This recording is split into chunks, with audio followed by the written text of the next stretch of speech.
اعوذ باللہ من الشیطان الرجیم بسم اللہ الرحمن الرحیم الحمد للہ رب العالمین وصلی اللہ علی محمد وآلہ الطاہرین اللہم صلی علی محمد وآل محمد۔ تو بات پہنچی ہے اختیاری مشق تک، ٹھیک؟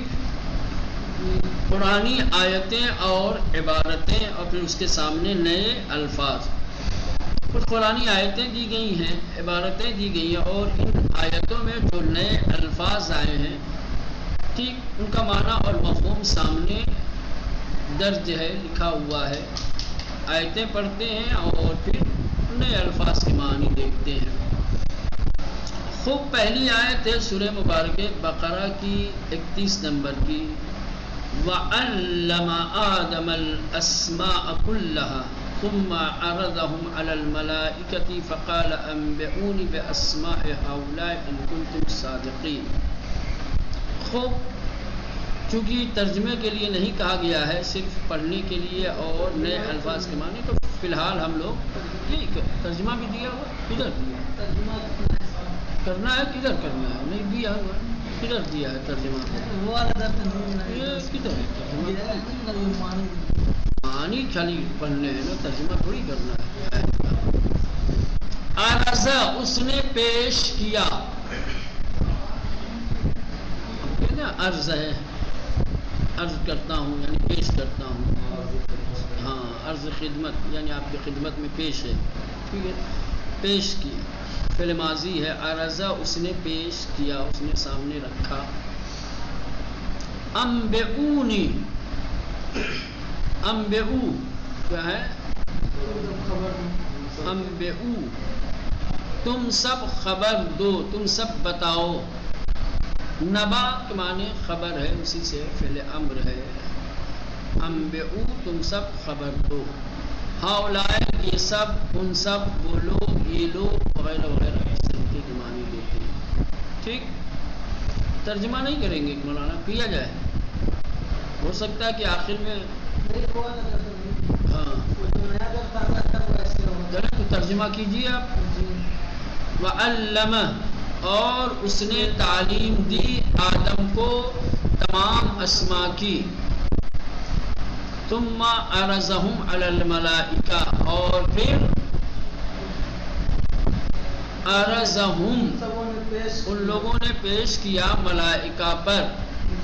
فقال، بس اس نے کہا، فرمایا، انبئونی، مجھے خبر دو، باسماء ہؤلاء، ان تمام اسماء کی، ان سب اسماء کی، ان کنتم صادقین، اگر تم لوگ سچے ہو۔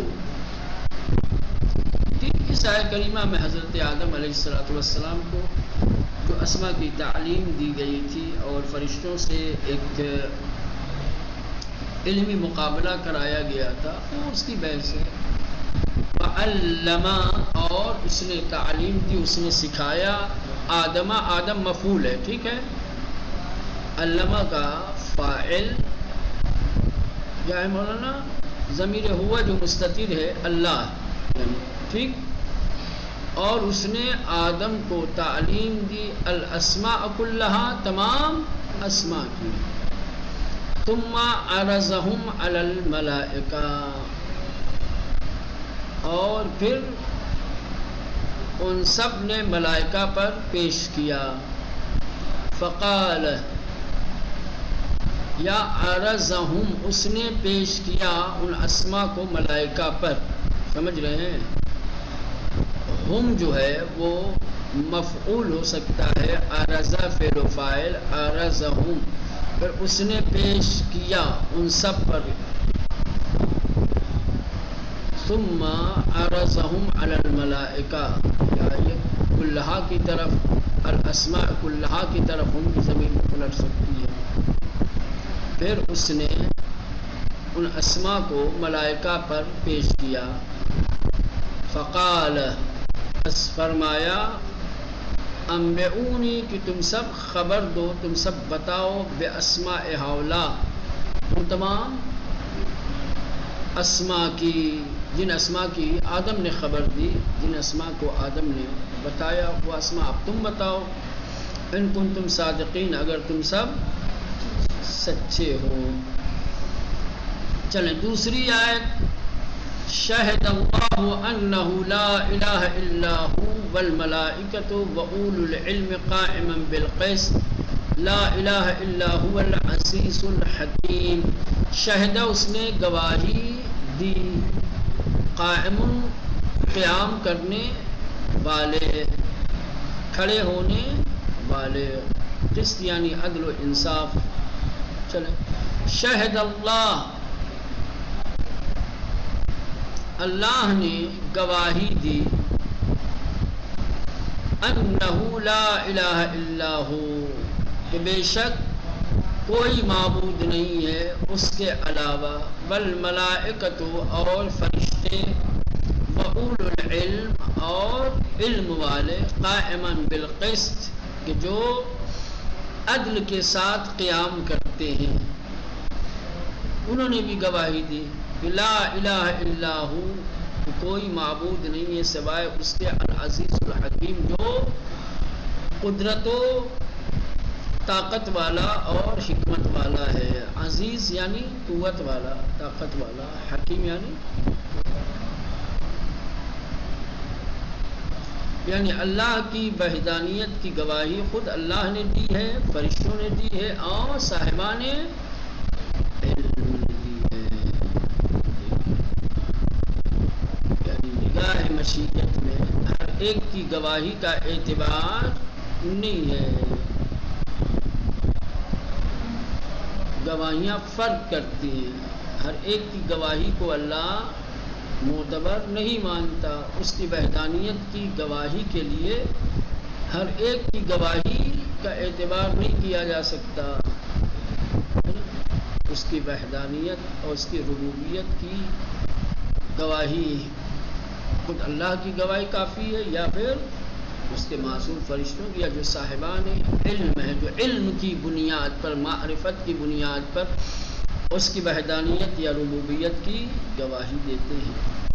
چلیں یہ آل عمران کی آیت نمبر 18 تھی. تیسری آیت سورہ توبہ کی 11، فَإِن تَابُوا وَأَقَامُوا الصَّلَاةَ وَآتَوُا الزَّكَاةَ فَإِخْوَانُكُمْ فِي الدِّينِ وَنُفَصِّلُ الْآيَاتِ لِقَوْمٍ يَعْلَمُونَ. تابو ان سب نے توبہ کی، تاب یتوب، ٹھیک. نفصلو، فصل یفصلو، نفصلو ہم تفصیل، ہم نفصلو، فصل یفصلو، نفصلو ہم تفصیل سے بیان کرتے ہیں. فَإِن تَابُوا اگر تم سب توبہ کرتے ہو، فَإِن تَابُوا اگر ان لوگوں نے توبہ کی، وَأَقَامُوا الصَّلَاةَ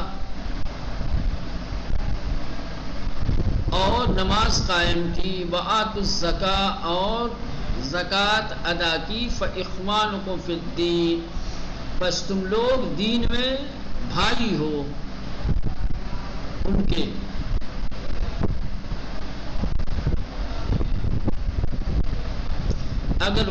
اگر وہ لوگ توبہ کرتے ہیں، نماز قائم کرتے ہیں اور زکوٰۃ دیتے ہیں، فَإِخْوَانُكُمْ فِي الدِّينِ تو دین میں تمہارے بھائی ہوں گے. وَنُفَصِّلُ الْآيَاتِ اور ہم آیتوں کو تفصیل کے ساتھ بیان کرتے ہیں، لِقَوْمٍ يَعْلَمُونَ ان لوگوں کے لیے جو عمل کرتے ہیں.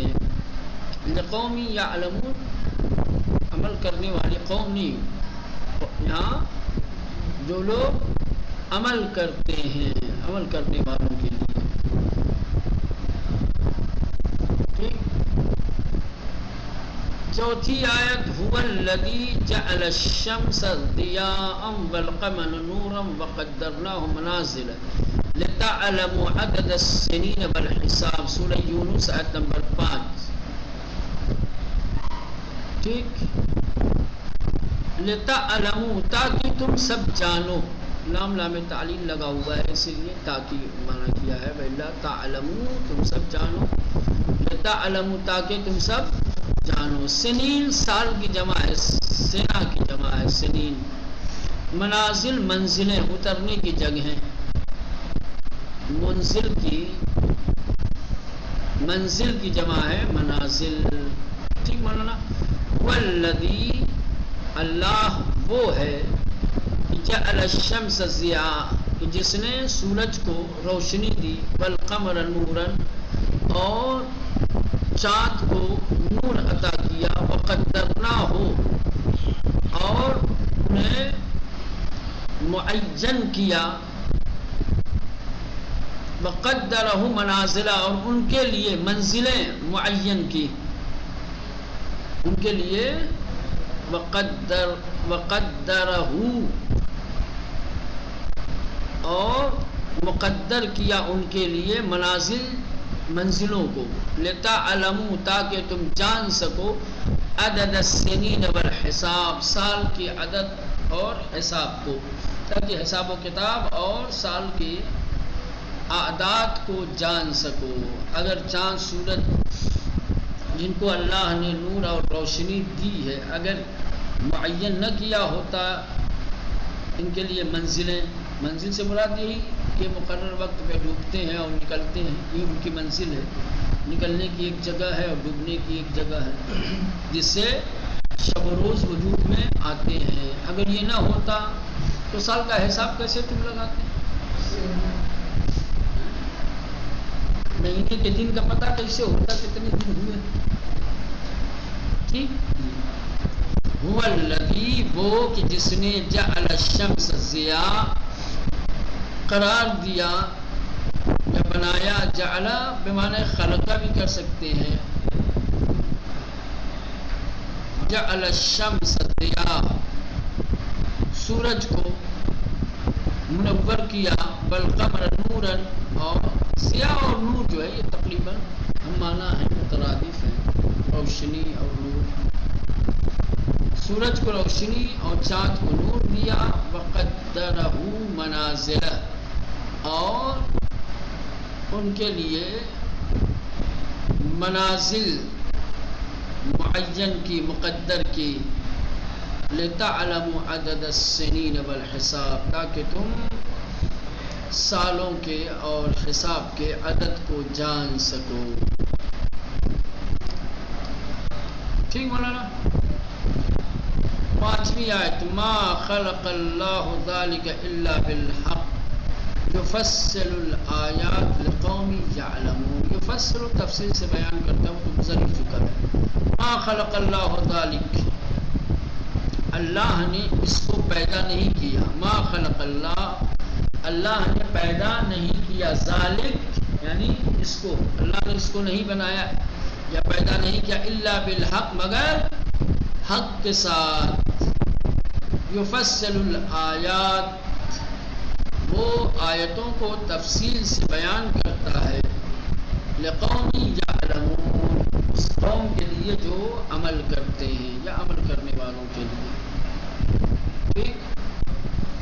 وما ارسلنا من قبلك الا رجالا نوحي اليهم فاسالوا اهل الذكر ان كنتم لا تعلمون. سورہ نحل آیت نمبر 43.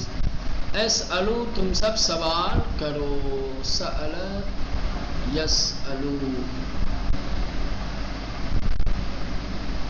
وما ارسلنا من قبلك اور ہم نے نہیں بھیجا تم سے پہلے.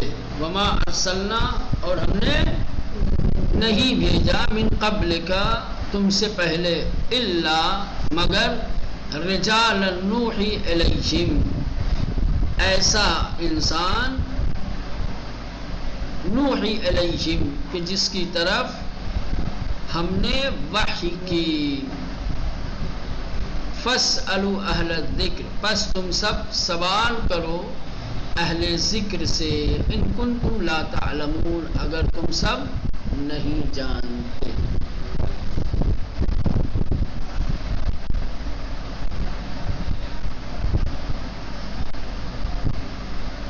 یعنی یہ خطاب ہے اللہ کے رسول سے کہ میرے نبی ہم نے آپ سے پہلے بھی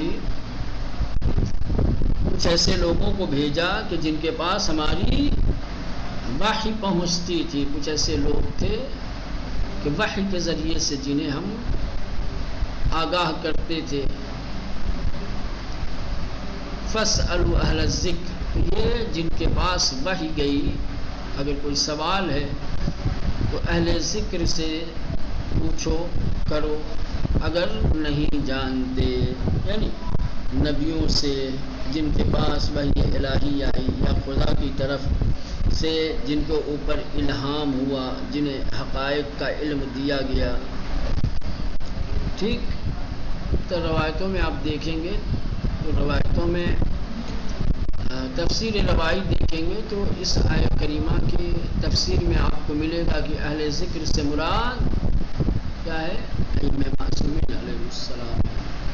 اب تو یہ مصداق اتم ہے، وإلا کیا ہے، یہ آیت ایک مفہوم عام رکھتی ہے، سمجھ رہے ہیں، اور ایک مفہوم عام رکھتی ہے.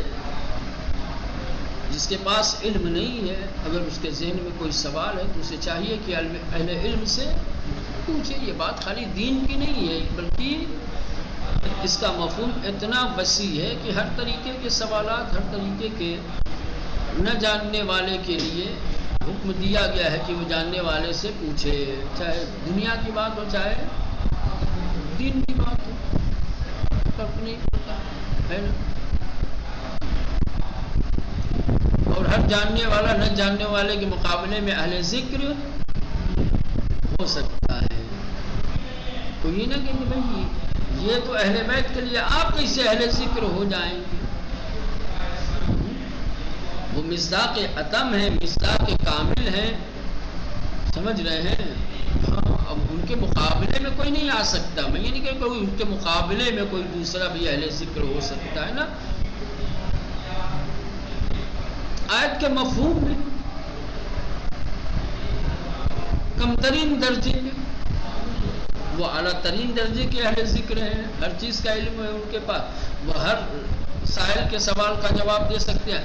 اگر کچھ سوالوں کا جواب میں جانتا ہوں، لا علم اگر مجھ سے پوچھتے ہیں، یہ اہل ذکر میں نہیں مولانا.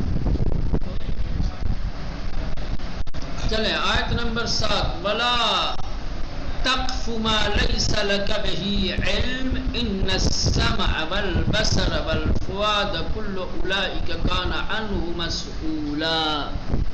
لا تقف، تم پیروی نہ کرو، تم نہ رکو، تم پیچھا نہ کرو. لا تقف، تم پیروی نہ کرو. فؤاد کیا ہے؟ دل، قلب. سامع یعنی کان، سننا، قوت سماعت.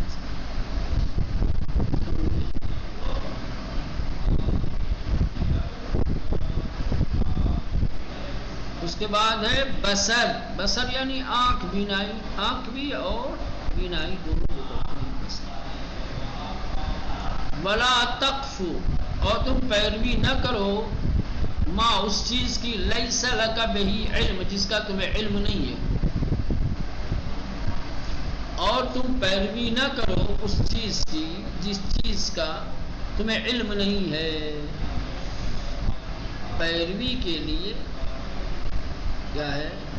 علم ضروری ہے. عمل کے لیے علم ضروری ہے، بغیر علم کے عمل نہ کرو.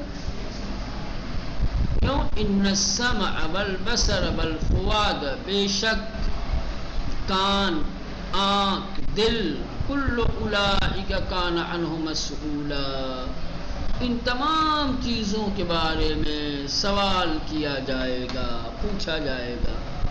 کان دیا تھا سننے کے لیے، نہیں جانتے تھے تو سن لیا ہوتا.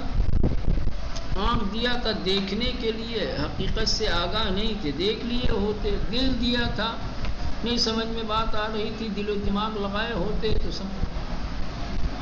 یہ اصل میں وسیلے ہیں اس کے مولانا علم کے. آدمی یا تو دیکھ کر علم حاصل کرتا ہے، یا سن کر کے، یا سمجھ کر کے بھی.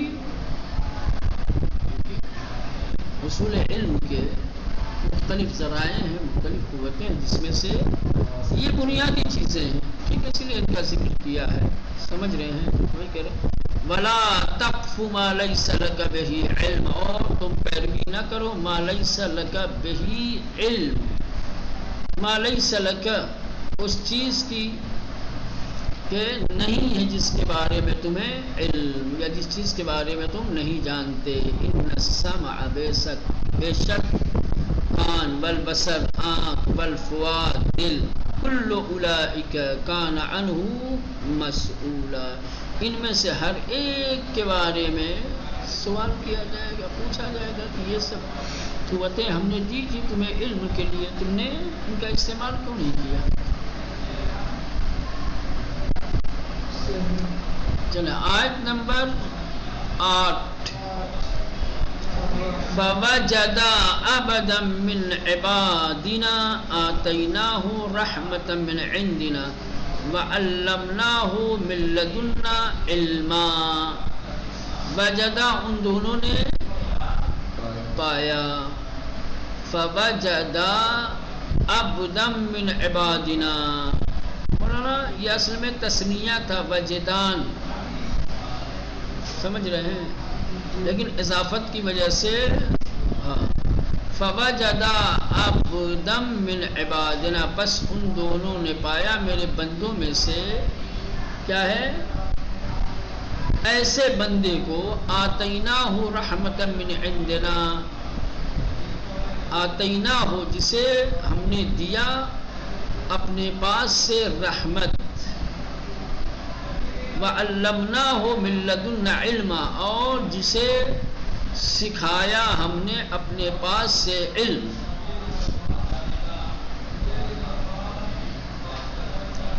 فوجدا بس ان دونوں نے پایا، عبدن بندے کو، من عبادنا ہمارے بندوں میں سے، آتینا ہو رحمتن جسے ہم نے رحمت عطا کی، من عندنا اپنے نزدیک سے، اپنے پاس سے، وعلمنا ہو اور جس کو ہم نے سکھایا، من لدنا اپنے پاس سے، علما